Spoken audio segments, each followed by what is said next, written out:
يقول ما حال محمود الحسنات الفلسطيني؟ لا محمود ولا حسنات، بل مذموم وصاحب سيئات، إخواني إلى نخاعه، خارجي إلى مشاشه. لكن الناس يتتبعون أصحاب الحماسات، يتأثرون بهم، يحبونهم، لأن كثير من الناس ما تربوا على العقيدة الصحيحة، على مذاهب الاستقامة، على طريقة السلف.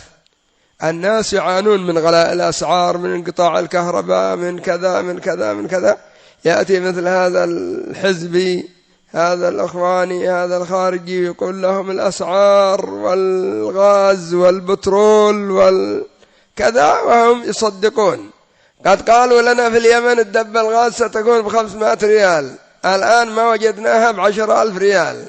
قد قالوا في اليمن الكيس الدقيق سيكون ب5,000 ولا نحو ذلك، الآن قريب 50,000.